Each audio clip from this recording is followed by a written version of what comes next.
sun's out. It's supposed to get a little windy, so see if we're inside or outside. I don't really have a lot. We're on to the next game here. It's NFL Thursday, and thought our guys worked pretty good yesterday. So with that, I'll open it up. Do you anticipate, I know a lot of the young guys, Andy said, hey, we're already playing the young guys, but getting more reps for the young guys? We'll see. I mean, listen, during the game, last week we dealt with some injuries, and we're dealing with some other ones this week, so we'll see what that takes us. But, one thing is that our unit, the guy, listen, we want to finish strong here. We'll take one game at a time and play really well in this game. So we're going to put guys out there to do that. But will some young guys get in there and play? Probably, yeah. There are a lot of fans that be like, oh, just lose, improve your draft position. Doesn't work in the... I don't think we would. Our guys aren't built that way. I don't think there's a coach or a player that's built like that. I always say this, like, if we had a basketball court right out here and you took any 6 of the guys in that locker room and said, go play 3-on-3, they would be knocking each other over to win the game, right? Even if there was $1 on the line. That's just how they're built. So I don't think that'll change. Steve, what do you think about? Oh, go ahead. One of the guys I didn't see on the injury report was Nick. He came off the field a couple of times and kept Yeah. going out there. What was going on with him during the game on Sunday? I'm going to be honest with you. I don't remember exactly. I think they took him in one time to check concussion, but he was fine because he came back pretty quick. And then I don't know if it was shoulder or something. He was right back in there. You'd have to ask him exactly what they were, but I do remember one was a little bit.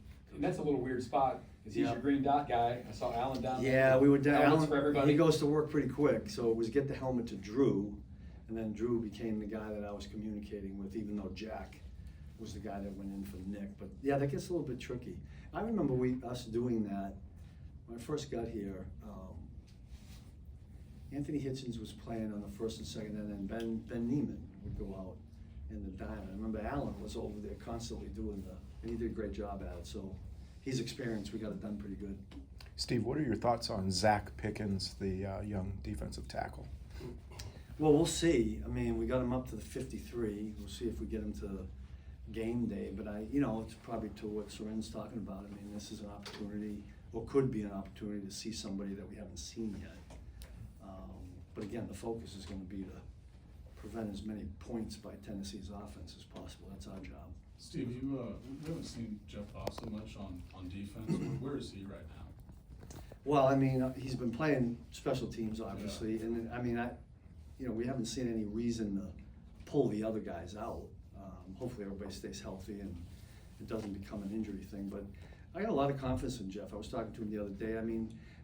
He's the growth process as a weak side linebacker is just in walkthroughs now. We haven't seen him in a game. Haven't seen him since preseason. But I'm real hopeful for Jeff going forward. Yeah. Similar question, just how you've seen Ashton develop, and what do you think his ceiling is? Showed ball skills the other day, which was kind of cool.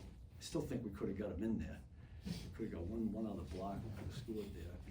I think he's on a great trajectory as far as what you want to get out of a rookie, a young guy. He's around some veterans, I think, that have been a real big help to him.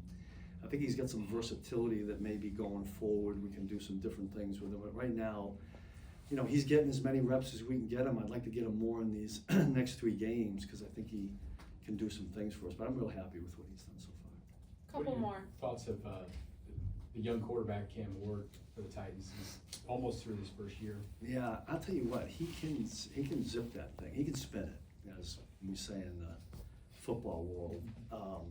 He got really strong arm, and he's another athletic quarterback. I see him make some throws, and you go, oh boy, that's scary. And I know it's been a little up and down for him, and they've dealt with their issues, some in the O-line. Got a good young receiver. I think both those backs are really good. I'm really impressed with number 2 Spears and the way he pass protects. He's a physical guy. But getting back to the quarterback, I haven't studied every game. We watch the ones that we need to get ready for this particular game. But I think he's got a skill set that a lot of these quarterbacks in this day and age, athletic and can throw. That means we got to be on point. Last one, Zach. Steve, speaking of skill set, Ashton mentioned yesterday on that interception that it was his first lifetime pick, and because he didn't he didn't drop back in high school and college. Yeah. How important is that skill for a defensive lineman to drop Yeah, back? I mean, listen, you guys have been here long enough to see the way we function defensively. We ask our guys to do that. I mean, we've had Chris drop a couple, we don't do it much. But we've had him do it a couple times, and when you can do that, the reason we do it, I think that the whole league does it, is it makes it a little bit tough for offenses in their protections at who's coming and who's not coming. And so we'll always have some version of that. But Ashton's what I call a natural knee bender, and he's got some athletic skill, change of direction wise. So when a guy can do that, going forward as a pass rusher and do it going back, that's helpful for us, that versatility. Thank you, Coach. Okay, appreciate you. Thank you. All right.